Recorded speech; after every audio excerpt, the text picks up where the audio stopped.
Because we got a lot to talk about. It is Monday, favorite day of the week, as you know. Then bundle it up on a live video.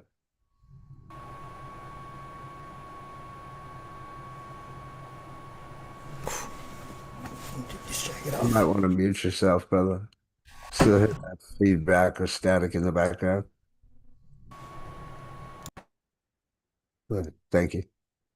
It's like almost like a whiny noise. All right, let me see here. I've just got to mute us here. And look like we are live. Hello and welcome, everyone. My name is Robert Blakely. Welcome to our Monday Mastermind from the Lost Transition. If you'd like to join us live, you're watching us live out there in YouTube land. Feel free to join us live here in the group at live.thelosttransition.com. I was just jokingly telling my buddy Virgil here, we make it easy. We make it easy around here. So live.thelosttransition.com. Love to have you here every Monday for at least 5 years now, or going on 5 years. We meet here every Monday. We discuss a few things. We drop some gold nuggets when it comes to marketing. Let's let Dr. Lisa in. There we go. And the way that it normally works is we like to start off with wins from the audience. I go into a little educational piece. We open it up for feedback or questions, and we call it a Monday Mastermind. Hello and welcome, Mikey. Hello and welcome, Dr. Lisa. Glad you guys Hey, made how are you doing? it. And who would like to start us off? Let's go ahead and dive in because I know that I've some time to cover these slides because I know that I'm going to sway from the slides themselves. But let's start it off with some wins. Anybody want to start us off?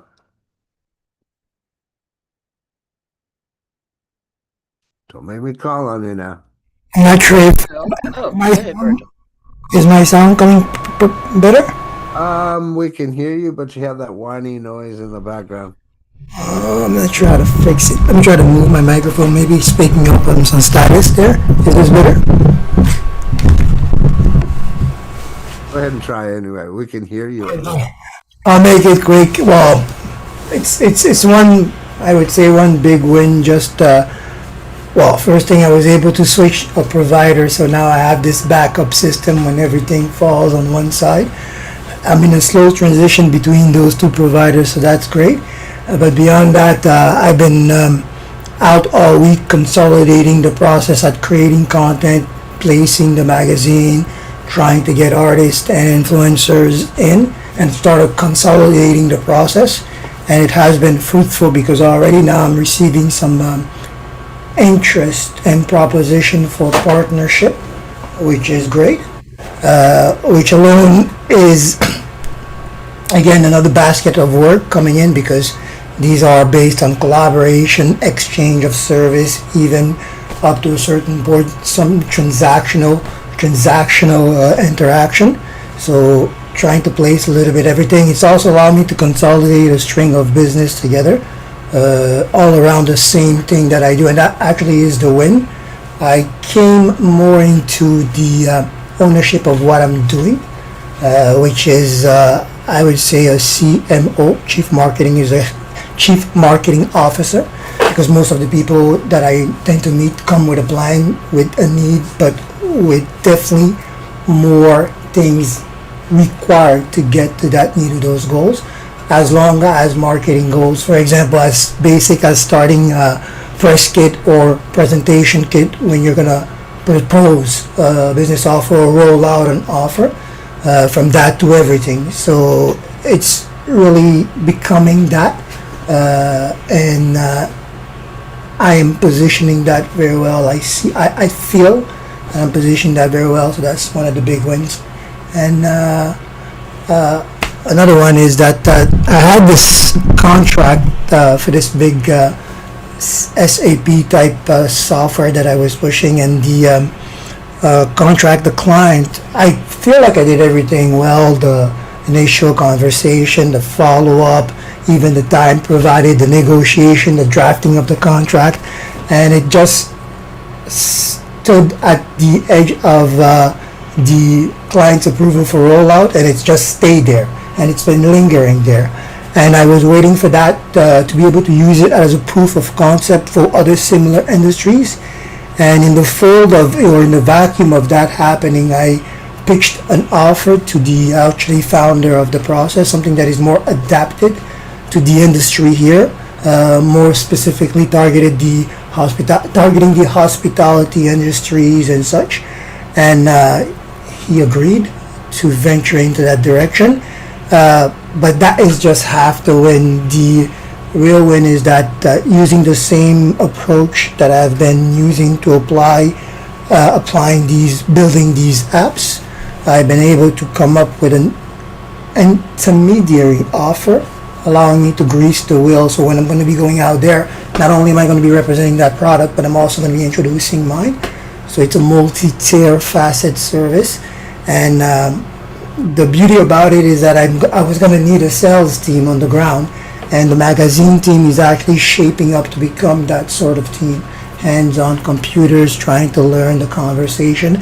I actually coach one of those business partners at launching and prospecting his offer on LinkedIn, which he wasn't doing. And I was aligning him with the whole conversation around building your email list for the campaign that he was trying to put together, because he was doing this very manually. And in two assessment conversation, he came out with applying the coaching and coming back with value. So he's very eager for conversation. So that has been this win, and it's just an opening door to more well, things on the calendar and contacts in the phone book. So Love that's my it. win. Heck yeah, congratulations. Sounds like a lot's been going on in the background. You said you got a new backup. That was freaking awesome. Shameless plug. Go to compensated.endorser.com if you're watching out there in YouTube land. Um, get you some backup. Not the same backup, obviously, but that's awesome, brother. So can you say that you've used anything that you've learned from here at all with all that? Did you change the person's state and any of that fun stuff? Everything is being applied in the negotiation conversation, because up to now, a lot of the things that I was getting from this room, I was translating into marketing approach for the marketing conversation, the online marketing conversation. But the past weeks and for what is to come, I'm in the trenches. The conversation is straight to straight. So these change of moods, these subtle choice of word in the conversation are so important. Especially, for example, this recent client is actually a bona fide high grade salesman, right? And in conversation, he will drop hints like, I can sell you air, right? And these are things that I'll pick up on and change the city. Well, you can try, and we'll talk about it. It's all about branding as well. So the sort of negotiation and testing of how far the collaboration or the contractual agreement will be framed around are happening. So heavy negotiation, and still in the spirit of building relationship more than ever. Because there's one thing that I understood is these contacts that come in for me are precious, because they open other doors to other contact books, right? So just the fact that we're in a conversation for me is a win, and the fact that you're coming back with the value that I gave you and wanting for more is an absolute checkmate. So Absolutely, brother. Absolutely. Well, congratulations on all those recent wins. Glad you got some backup. Hopefully things are better for you and you'll be able to share more knowledge like you do. Appreciate you, brother. Thank you for sharing. Anybody else got some ones that they want to share?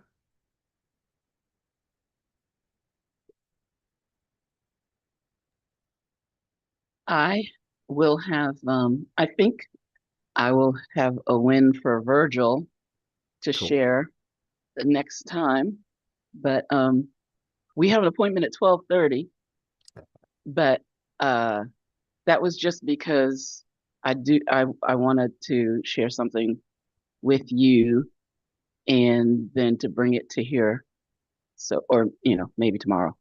So, but the the difference that one word makes and the difference that taking the pressure off of seeking a sale versus providing value Ooh, I love it. just makes all the difference. And Amen.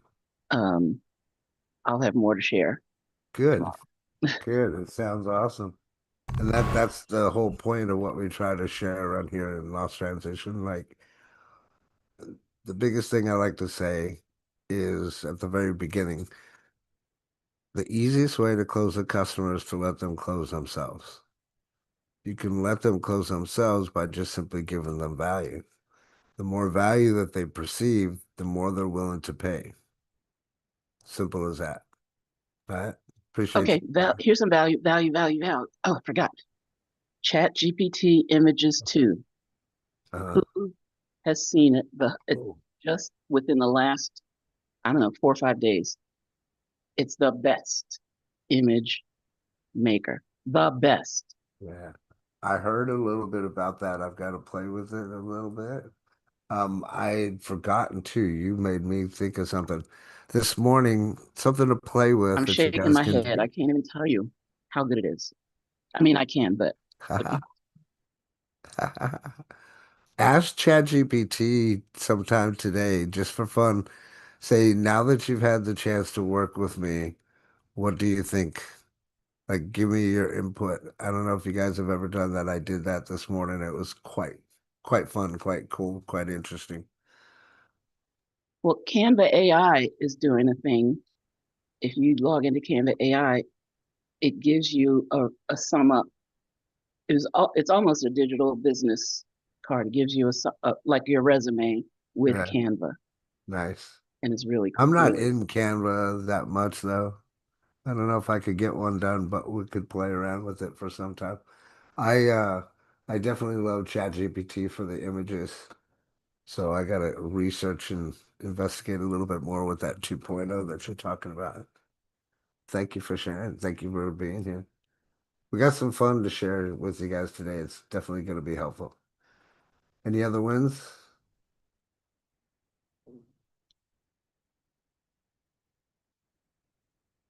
Rita? Sounds like everybody wants to be quiet and shy this Monday morning. Yeah, I was talking and I'm not shy at all. So yeah, the things that you have taught us over the years, so to speak, if you've been involved that long, the humor I think is the best thing for me because I seem to make people laugh. And sometimes I try and sometimes I don't try. So maybe that's just inherent. But I did have an appointment, I think a couple of weeks ago. It was one of the weeks that I wasn't here. And ended up that I was referred to someone by a relative that I did not know. And it wasn't until we had a conversation that he did say that, it was so and so and so. And I didn't put the two and two together. So it's what he wanted was a will, and I gave him everything that he would need. He had not signed up, and I haven't heard from him. So I'm not sure if that's a relative thing or, sometimes it's like, what? I'm going to pay you? No, I'm not paying you. That means you're going to make money? I don't know. But anyway, uh, those kinds of things pop through your mind. But you know what? It, it I know that I over delivered simply by showing up Yeah. since it was an older person, and it's been I think a couple of weeks now that I probably won't reach out because he has all the physical stuff that he needs to make a decision, and he has my information because he contacted me. So I will leave that there, and I just keep moving on. I did use May the I? yeah, sure, go ahead. There's nothing wrong with you reaching out and say, hey, how's it going? How's your day going so far? And letting him tell you exactly where he's at. Yeah, I thought about that, but I also thought because of the relationship, because if he was not a relative, Yeah, I would definitely, because I don't know him, but I know him, if you understand what that means. I do. So, yeah, okay. So if you contacted me and you reached out to me and I gave you more than what I would have given someone else until I heard, like, I would not have given you a will packet so you can go ahead and get started on it had I not gotten an implication that you were going to sign up. So, yeah, he knows I'm here. And I'm sure the person that referred him will ask him, did you get your will done? Did you call so and so? So, for that one, no. For a stranger, I yes, I would understand. certainly do that. I understand. You're gonna let it work on the back burner. Yep, I am. Just as a little throwdown there for anybody that's out there watching. It still doesn't hurt. Not saying you have to do it, right? Because you make your own decision. But we want to remind you guys that everything is timing, right? So there might be these distractions and things that's going on. It might just simply take that little, hey, how's it going? How's your day going so far? I'm just saying, again, you don't have to. You do you, but not. It's not going to hurt you to reach out. But you were saying, what else you got to share? I love your wins. Yeah, I thought about um, the person that referred him because they do talk from time to time.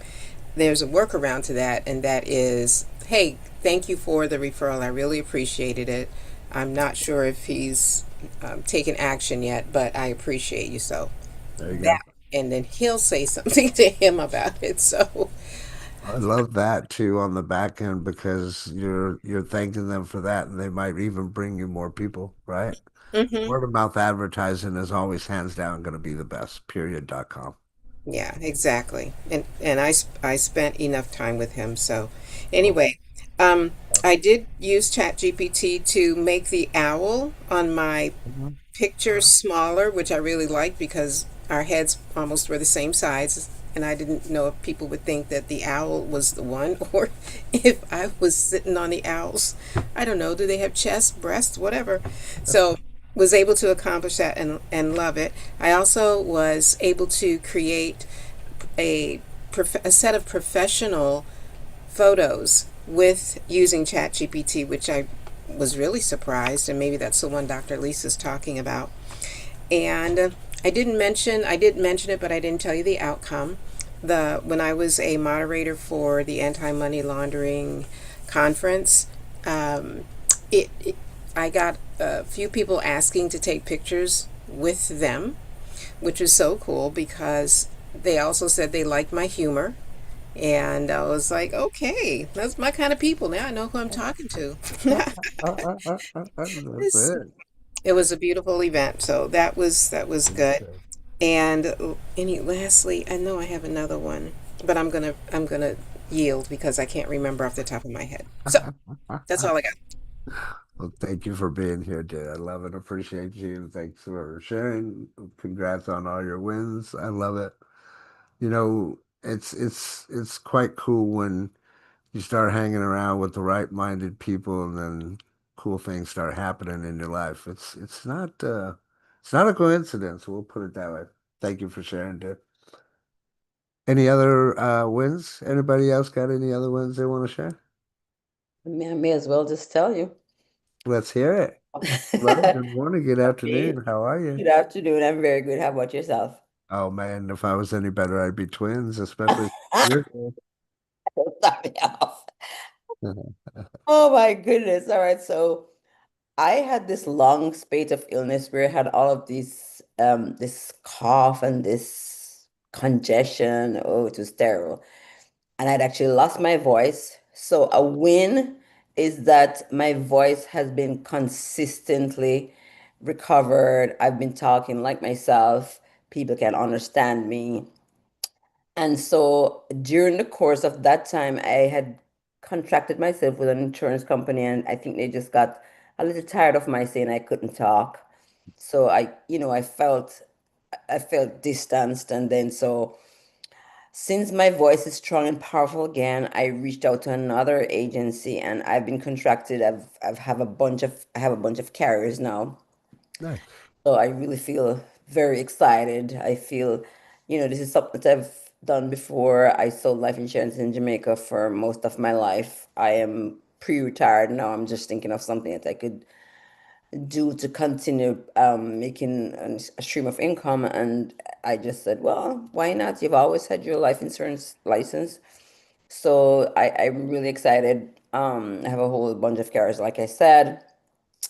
And I actually reached out to one or two of the people on my list, and I had appointments last week. So yeah.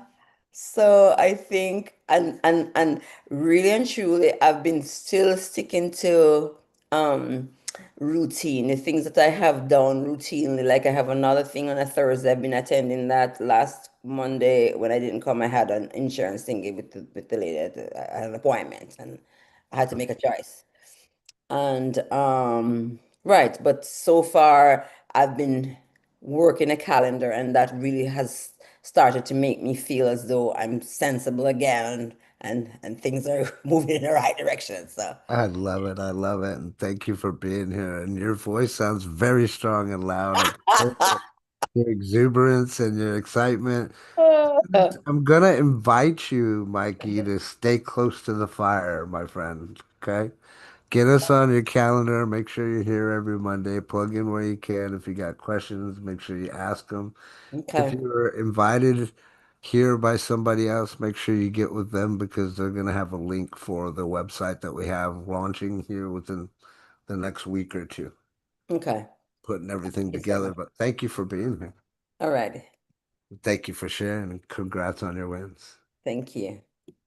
If there's nobody else, I'm going to go ahead and drop these slides. We'll talk about a few little tweaks. Jorge, did you have any wins that you wanted to share? Well, actually, yes, I want to share something that might help everybody. Okay. Sometimes uh, things, when things happen, we could think that, well, it's just it's a single event. It's not related to anything, but many times those are a chain of events that are progressing, and I think what happened to me last week was a great warning Mm. because I am I am not a concentrated driver. I drive playing playing a lot with I mean listening something on the phone or sending a text or thing like that. And so last week I got too close to a curb that it was actually damaged. I guess it wasn't the first one, and I damaged two wheels. So at the first moment, I thought, well, I don't know how this happened, but that builder, because it's a construction area, they should have that more protected so people don't damage their cars. And I actually thought maybe I should do something against those people. But then I thought, well, but maybe this is a good warning that I need to be more focused on my driving, because that the reason I hit that is because I was not paying attention. Yeah. And and since that from that moment on, I've been seriously thinking on staying away from the phone, not using any testing or thing like that. It's not going to be easy because I've done that for many years. So, but it was a good warning. So I decided to start working on that. Good. Good for you. And more important now that I'm flying, although when I'm flying, there's no really chance I'm going to use the phone unless I have a qualified pilot that I can tell, okay, now you are in charge of the airplane. Let me do this, which I did it a couple of times with my instructor. But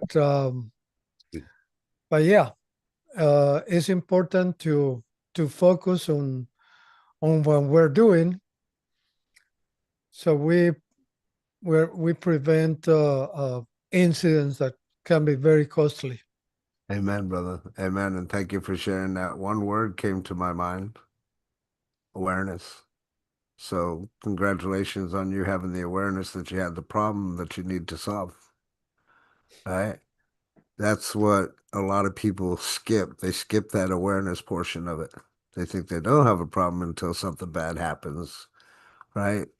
I don't think that it means that you have to stop driving or anything like that. You just have to be more aware.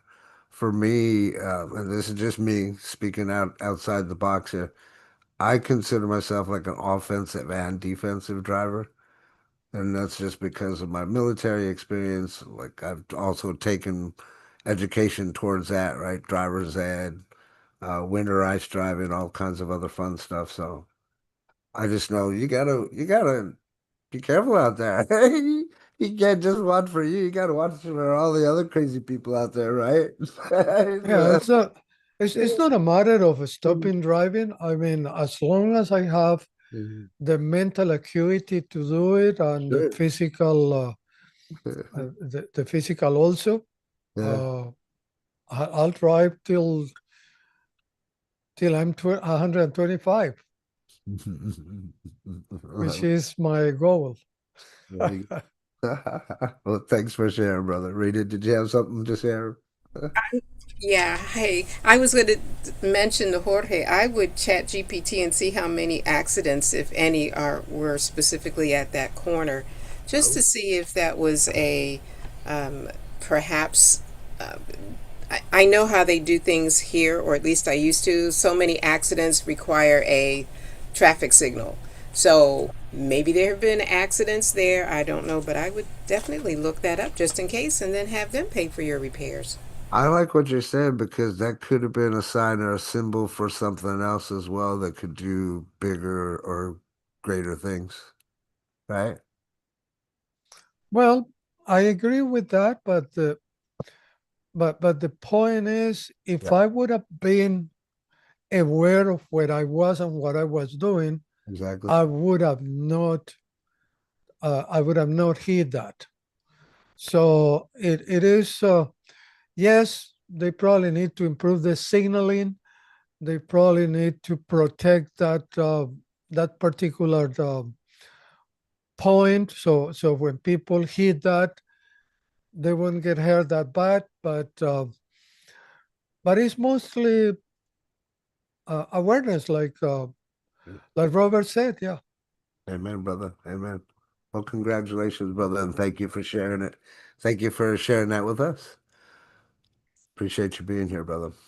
Let's go ahead and dive in because of the interest of time here.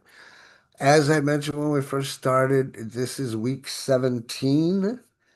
We're now into phase 3 of our sales psychology. For those of you that might be tuning in brand new, we set out at the beginning of this year, technically before the beginning of this year, and laid out the groundwork for 52 weeks of training, right? This is why we're in now week 17.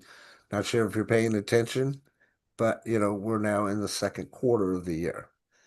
So this portion that you're going to hear from me today, I'm going to try to stay as much onto the slides as I can, but I'm sure again, like I mentioned at the very beginning, I will have some side banter, if you will.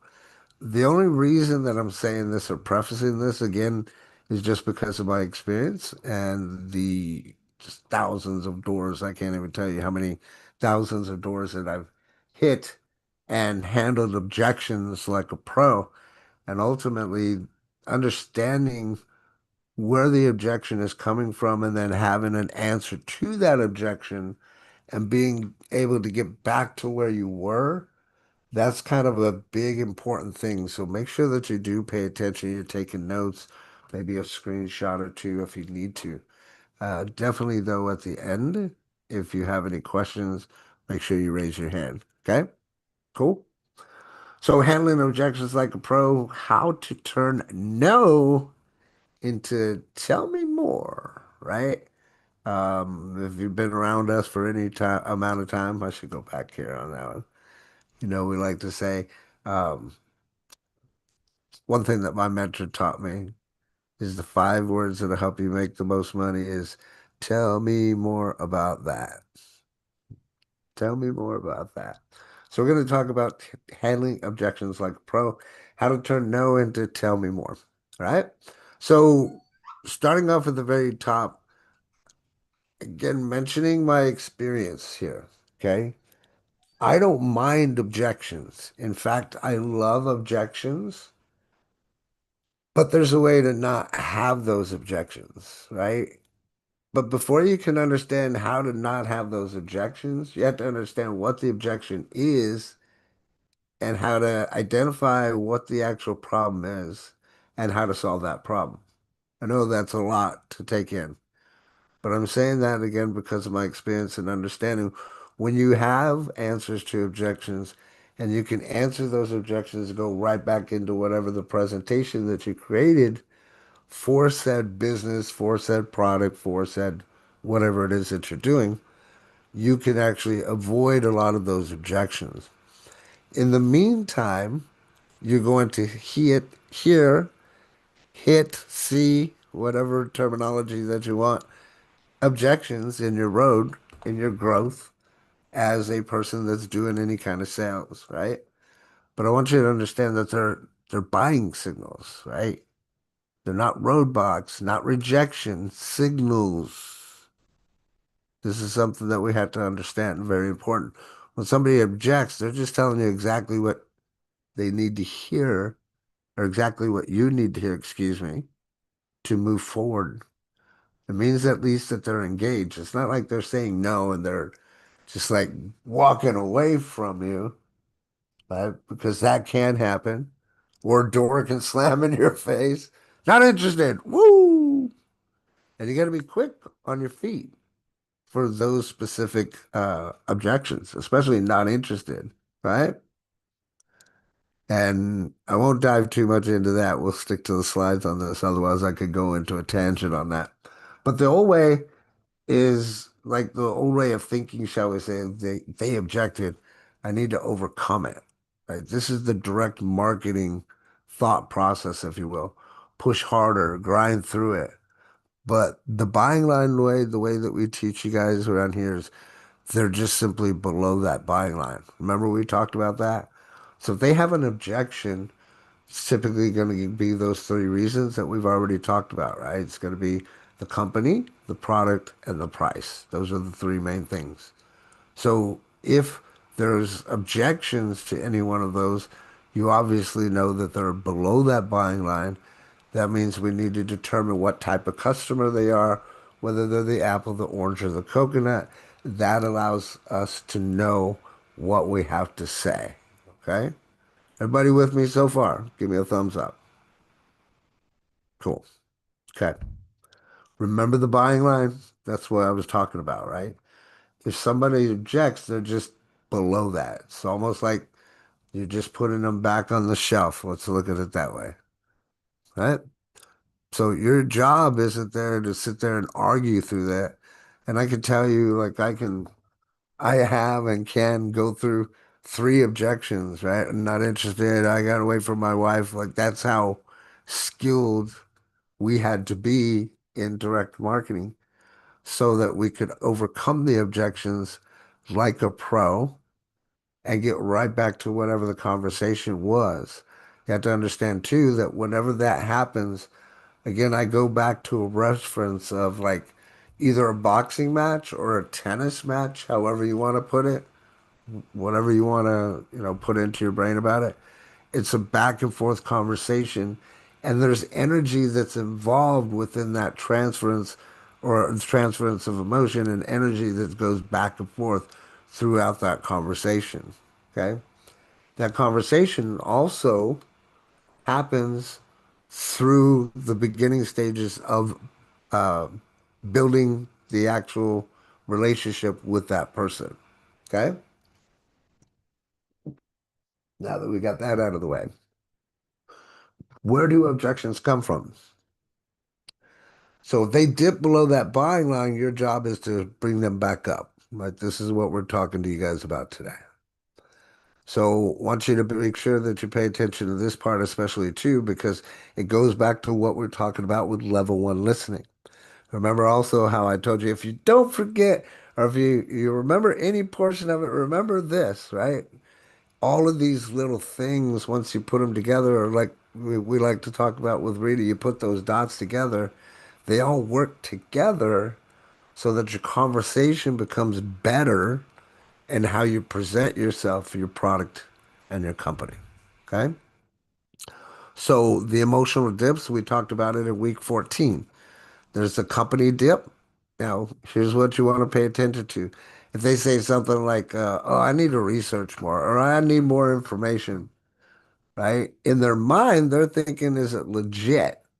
Or is it MLM or any of those? What's this, right? There's questions in their mind in essence, right? So your job is to build credibility and maybe even use social proof so that that gets them away from thinking whether or not it's legit, right? Like, especially I can think off the top of my head, you have people all the time saying, "Oh, is this a pyramid thing?" What do most people do? They say, "Oh, you mean like your 9 to 5 job?"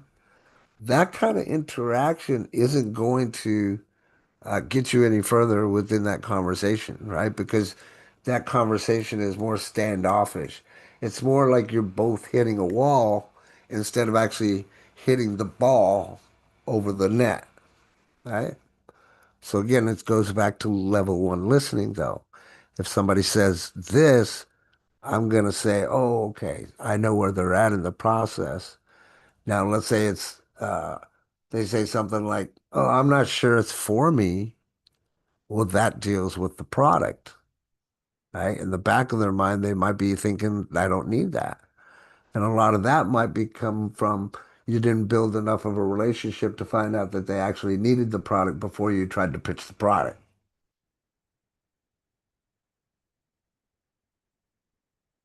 Cheers. Ah, damn. I'm gonna let that one sit for a moment.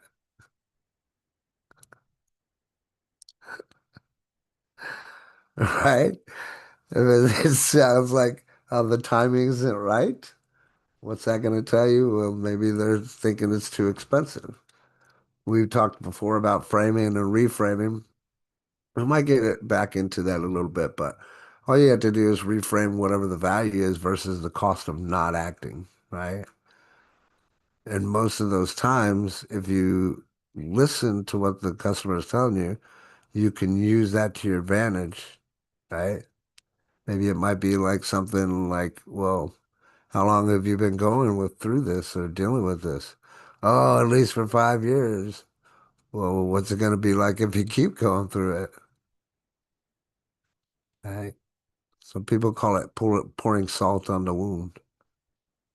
But every objection that you do get as you go through in your journey, it's going to tell you which dip that they're in. Everybody understand that? Give me a five if you can in the chat area.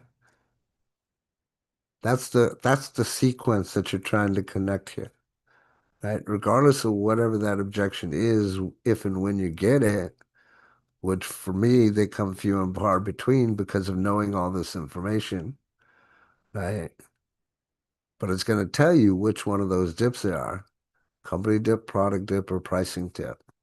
Those are the three main things that you're ever going to run into, even if it's dealing with door to door. But the big thing too, when you look at this slide, is 10% is what they say. You still got 90% in the background there behind their brain of what the real objection is. And then I mentioned it to you before. A lot of it is timing, right? A lot of it is timing, including and sorting, building relationships, making sure that they need what you have before you go and try to pitch them. Okay. So I mentioned reframing, framing and reframing, right? We like to say reframe, don't argue. So you don't have to argue with the customer or hit those walls that you might run into. It's simply reframing where the mindset is of that other person. I'm trying to say this slow and elegantly enough so that that information is transferred to you, right? But the moment that you sit there and try to argue, you've lost, right? I've mentioned that. When you go and you bump heads, that's not doing what I like to say, getting on that other person's side of the fence, right? So any kind of arguing with that customer or potential customer, that's going to bring them down below that buying line. Right? So more conversation has to be had to bring them up above all of those objections and then eventually to that buying line. Right? I can tell you for a fact, I've had a customer while I've been training people walk up 4 deep and myself walk there and say, no, no, no, no, no. And all I did was I sat down right next to him and I reframed what he thought. That's all I did. Next thing you know, I had what he needed. He signed up. We walked away. He said, "Thank you, Robert." Right? So no arguing. If you find that you're saying these things like, "Oh, but it's actually a great deal," or "No, you're wrong because," well, let me explain why you should, or other people don't have that problem. Let's try to omit that out of your vocabulary. Instead, let's reframe those things so that we can move them up a little bit. Right? If they give you an objection, here's an easy one. That makes sense. Tell me more. I would add, tell me more about that, right? That makes sense. That makes a whole lot of sense. Tell me more about that, right? I hear you. What specifically concerns you? This is a big one, right? Again, there's 90% that's still back in the back recesses of their mind on why they're saying no to you, right? I'm going to tell you in many cases it's because of the way that you presented yourself, period. Right? Another one you can use is if that wasn't a factor, would this interest you? We won't go into the inner circle coaching and questions that, but you can literally find out everything you need to know with 6 questions. You sign somebody up into whatever business it is, they don't even know what the business is. It's all in how you ask the questions, right? Another one you can use is what would need to be true for this to work for you? So it's called a redirect. Redirect principle. Arguing creates resistance. As I mentioned before, it pushes them further below that buying line. Right? If you go and you reframe thing, it creates curiosity and invites them to move up towards the top of that buying line. It invites them more into the conversation, more into that tennis match or more into that boxing match or however you saw it in your mind when I first mentioned it. Right? Your job is to understand it first, then redirect and never argue. Right? You never want to argue with anybody about anything. Right? Do your best not to. Reframe. That's enough on that. So here's some framework for you. You know how we roll around here. Right? We like to give you these little acronyms and stuff that you can learn from and take with you, so to speak. So we're going to talk about the ACE framework today. 3 steps to move anyone back above the byline. The A is for acknowledge. First thing we have to do is acknowledge what's going on. They can also be used as awareness, right? Awareness, acknowledge, uh, almost. Not the same thing because we have to have the awareness, well, before we acknowledge, right? So the point is, though, is to acknowledge, validate whatever their concern is and not dismiss it. I completely understand. That's a fair concern. If you're agreeing with them, it's going to lower their guard. If you're not agreeing with them, then you're going back into that mode of butting heads or arguing. You understand? So just like in the two choices story, you only have 2 choices. right? You can lean in, right? Lower their guard. It shows you're listening, not just trying to pitch them by acknowledging. Second one you want to do, the C, is clarify. Ask questions to find real objection, right? Remember, there's 90% that they haven't told you, especially if you haven't asked them, especially if you went straight for the jugular once you met the person and you didn't take the time to build the relationship to find out what they needed. Excuse me. Help me understand what specifically worries you about that. That's a beautiful one you can use. What makes you say no? That one jumps out at me right off the top of my head. What makes you say no exactly? Open-ended question. It allows them to talk. That's where you listen, listen, listen. So you know what the real objection is and you can handle that objection. And then you've got the E, which is elevate. Right? You're simply going to reframe and move them up that buying line. We're going to address whatever the real concern is, especially if you take the time to acknowledge what their problem is and clarify what it is. And then you know that they don't really have that problem because you can overcome that objection. Hello. Now we elevate them up into this buying line a little bit higher as we're having the conversation. Right? We reframe it, move them up the buying line. We address what the real concern is, and then share a story. Holy crap. Rita, everybody see that? What's it say there? Share a story. What? Does that sound familiar to anybody? Uh, Share your story. Share somebody's story, but share a story. Give them a new perspective. What if I told you that there was this girl, Vicky, that I know, that she's been battling all kinds of crap and she's dealt with no internet and almost lost her life. She's come back from all of that, and these products have actually helped her, and she stands by them 100%. Vicky, you feel the conviction in that, right? Now, if I told you that, that would elevate somebody. That would make me be like, oh wow, really? I don't know if y'all caught that. That was just off the cuff. Right? So let's use the ACE framework moving forward. Acknowledge, clarify, and elevate. So here's some of the common objections that you're going to run into. We dropped a couple of in here and how to reframe those. I found that I'm certain that you're going to find this all of this information really of high value. This is what I talk about when I talk about changing your skill set communication. Like once you elevate your skill set and you know how to talk, it becomes so easy. It becomes easy, right? It's just understanding what type of customer that you're dealing with, building the relationship, and then having a simple conversation with them, right? It's not trying to text them and trying to close them over the phone, right? Although that can happen, it's always going to be better in person, over the phone talking, especially face to face, right?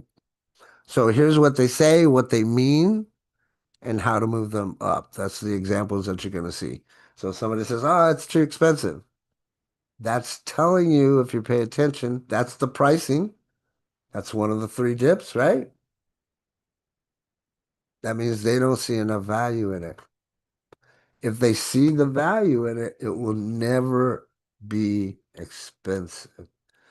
Also, just because, we like to throw extra out there because we're extra.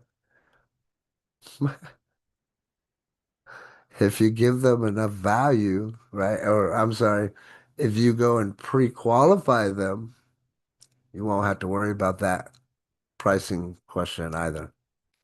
Right? So next one that you'll hear is I need to think about it.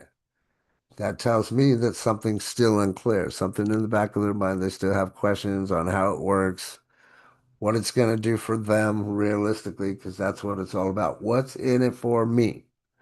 That's the answers that we have to solve for the other person. right?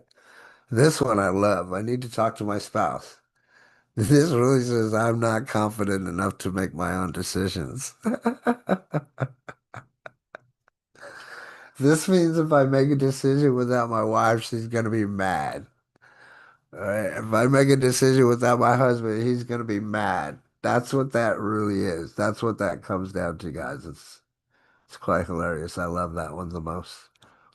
And that one you can play around with, but um oh, I didn't go through the how to move them up. Oh, my sorry. My apologies. I'm just like racing through them. So if it's too expensive, they don't see the value, say something like, "Oh, I understand. I think it's too expensive if you don't do this." Right? So what would make it worth every penny to you? And by that, that's a long sentence to say, but you're still jumping on their side of the fence by saying, I understand, and then saying it's a little bit challenging, but you're matching their objection or mirroring their objection, technically, by you saying, I think it's too expensive if you don't do this, right? Think about how much money that you're wasting now because you're not taking care of whatever it is that you're taking care of that this particular product solves for you, right? And then ask at the trail end there. So what would make it worth every penny to you? If you can again get them to talk, and then your job is to listen, they will tell you everything that you need to hear and need to know. Okay. I need to think about it. Something's still unclear. You can say something like, if you had to think about it, I love this one. I say this all the time. Well, used to say this all the time. If you had to think about it, I didn't answer all of your questions. What specifically do you want to think about? This is where you can get very direct with somebody. Again, the premise of this is to get them to open up and talk so that you can then listen to what they're saying so that you can then overcome whatever that a real objection is instead of the fake one, the 10% that they're giving you. Make sense? Yep. Cool. And then this one is I understand I understand they are the decision maker. What do you think they'd want to know? So this one here for the spouse, I already know when they tell me that I need to talk to my spouse that they're the decision maker, right? So I would say, oh, okay, I understand. And I would jokingly say this. This is part of changing the state as well, because you want to keep the conversation rolling with that person. I would say, ah, I understand. So they're the decision maker, right? You don't want them getting mad. Well, what do you think they would want to know? Make sense? So you're jumping on their side of the fence. You're making a quick little joke like, ah, ha, ha, ha, buddy, yeah. Well, what do you think they would want to know? Right? So that you can get more of those, again, get them to talk so that you can listen to what the true objection is. And many times when it comes to that, I'll just say, well, cool. When's the best time to talk to you and your wife together? Like between 7 and 8 or 8 and 9? And then I throw down a simple, simple, simple question for them. Gives them two answers. What time's best for you? Okay. But I want you to notice that every reframe is a question at the end that invites them to move up. It's not an argument, right? So we never argue. We just reframe what we're talking about. We ask questions. We get them to talk. They give us the answers, and voila, right? Then we know what to say. Now, here's the magic question. This works very well, and I should have brought this feel, felt, found down a little bit better because I will talk about that for just a moment. One question that unlocks almost any objection is, what would you need to be true for this to be a yes for you? I don't know if you like the wording there, but I like it. It's almost like it's very fluid when it comes to the wording. So what would you need? What would need to be true for this to be a yes for you? And when you say this, you have to express yourself in such a manner like I just did, right? Like you're actually asking somebody that question, because you would be. My point is you have to rehearse this so that it sounds right? Get your tonality perfect and all that, right? But why it works is it lets them tell you how to close the deal. Again, mentioned this a little too early, I guess. They open up, you listen, they'll tell you how to close the deal. It also bypasses the surface objection to find the real one. It shifts them from no mode to, well, what if? Gets them to think like, well, what if? Well, if they had this or that, and I know that it has this or that, then hello, the person's already closed. Well, what if I were to tell you that it has this and that, and it's not going to change the price? Would that make a difference for you? Well, that might make a difference. Again, you just get them to talk, you listen, and boom, right? You answer their objection. It puts you on the same side, solving together, not arguing when you're doing this, right? So the other pro tip that I wanted to answer here on the right-hand side, feel, felt, found. This is, I don't know who came up with it, where it came from. For those of you that know me very well, know I'm not a big reader. I've got Think and Grow Rich here. I've never read that. Um, there's all those other books, How to Win Friends and Influence People. I've never read those. I just had some really good mentors when it came to sales and training. But Feel Felt Found is one that I learned way back in the day. And I don't know how to explain it to you other than if you if you use it, you'll see the difference when you understand how it mentally connects with somebody when you say, "Oh, I know exactly how you feel. I used to feel the exact same way until I found out." Again, this is something else that has to be rehearsed. It has to come fluidly off the tongue. You can't be like, I know how you feel because I felt that way. I found out that, it has to be part of the script, so to speak, right? And we talk a little bit about scripting here, and it's not like you're going to go out there and connect with somebody in an online world and pretend that you're a direct marketer at their door and then just go try to pitch them, right? That's not the way that it works. So you're going to have conversations with people, build that relationship when they have the objections. A big answer to objection is feel, felt, found, and it's universal, really. It's universal. So if somebody says, I don't have the money, oh, I know exactly how you feel. I felt the exact same way. Then I found out that if I didn't join, I was going to lose X amount of dollars. Right? Oh, I got to talk to my wife. Oh, I know exactly how you feel. I used to feel the exact same way till I found out that I've got some cojones and I can make decisions for myself.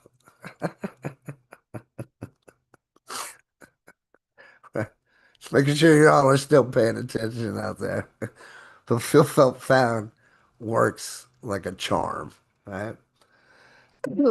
So the objection is a gift. That's what I want to get at, right? Let's not look at an objection as something bad and I want to go sit on the curb and cry because I've seen it. I'm telling you, I don't know if you've heard me say this before or not. I've seen grown men and women sit on the curb crying because they got a no. Crying because they got a no. Meanwhile, there was thousands upon thousands of doors that were out there waiting for them to be knocked on, right?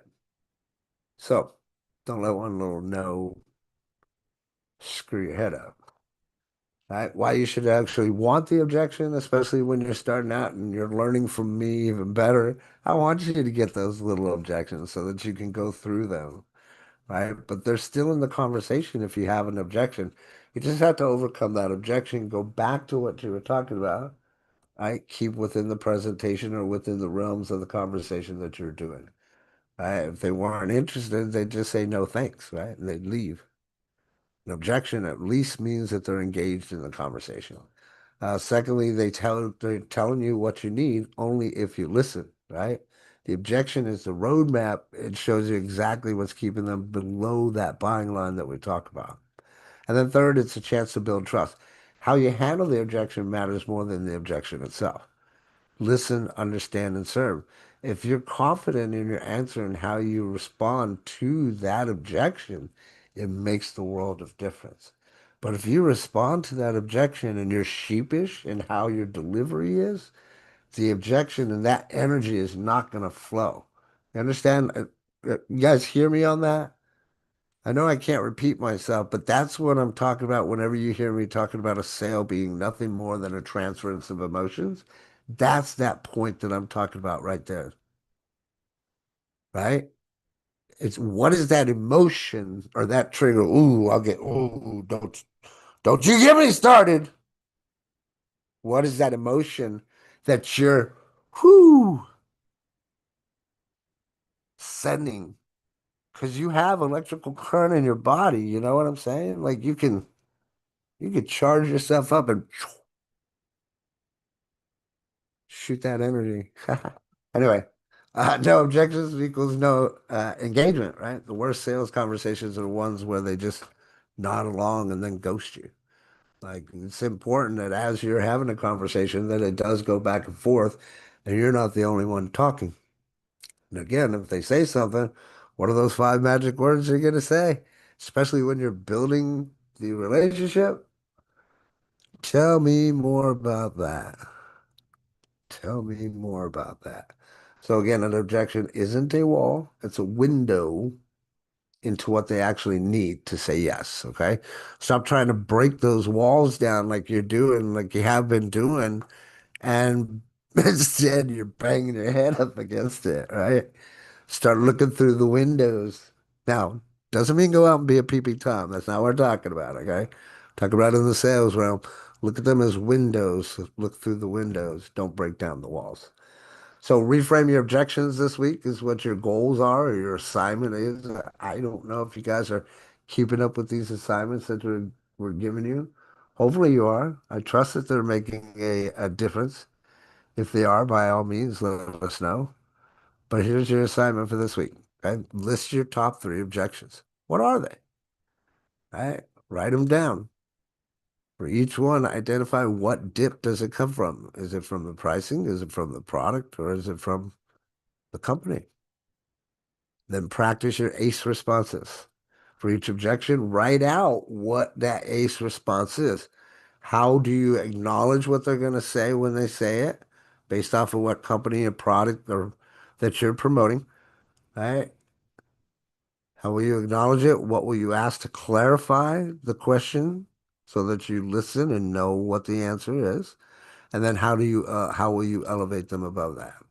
Number three, use what would need to be true throughout your conversations. You know the drill. You should have 5 conversations per hour, even if it's 5 conversations per day. I want you to take at least one of those conversations and do your best to have an objection. And then do your best to use, well, what would need to be true? What would you need to see for this to make sense for you? Okay? That's what I want y'all to try to do. And report back by all means. This point in time, I know we went a couple minutes over, but I'd like to open it up. Any takeaways from today or any comments that you'd like to talk about? Let's hear from you. Hi, I'm going to talk briefly about the membership that I saved because they had a phenomenal price. They'd had our membership for like 10 years and they were paying maybe 25 cents a day. She said, "Oh, I've never used it." I said, "Well, I guess you got your will done, right?" She said, "No." I said, "Well, you and your husband get one. That's $1,000 value between the two of you right there. So you can do that. I'll give you the information that you need to cancel the membership. However, I will say this. If you had to make a call to an attorney and you needed advice, right now you have over 300 hours. You have 300 hours of attorney time in the event that you were sued. So how much would that cost you if you multiply 300 times the hourly rate of an attorney? I love it. You're paying 25 cents a day. So she says, "Oh, well, maybe I'll reconsider." So she hasn't canceled yet. I love it. I love it. That's perfect, perfect example. Thank you for sharing that with us. Perfect example. Exactly. Yeah. Shout out. Congratulations. That's exactly what we're talking about. You're like Neo in the Matrix over there, girl. Anyway, objections are buying signals, not rejection, right? When somebody objects, they dip below that buying line. Your job again isn't to argue them up. It's to understand what caused the dip, help them get above that dip, and then acknowledge, clarify, elevate. Tune in next week because we're going to be talking about another favorite topic. I mean, all of this is my favorite. Let's not lie to each other. But building a buying atmosphere. This is very, very important. Again, with all of this, once you understand, like, all the knowledge that I have in my head, it's hard to collaborate, and we can't teach you all of this in just a weekend setting. You know what I'm saying? It's difficult to teach you this even on a 5-day boot camp. But keep showing up, stay close to the fire. Next week, we're going to talk about building a buying atmosphere. You won't want to miss it. Invite a friend. Invite a friend. Beyond that, let's go kick some ass, take some names. Have a fantastic week, everyone. Two. Bye bye. Good stuff. Bye, everybody.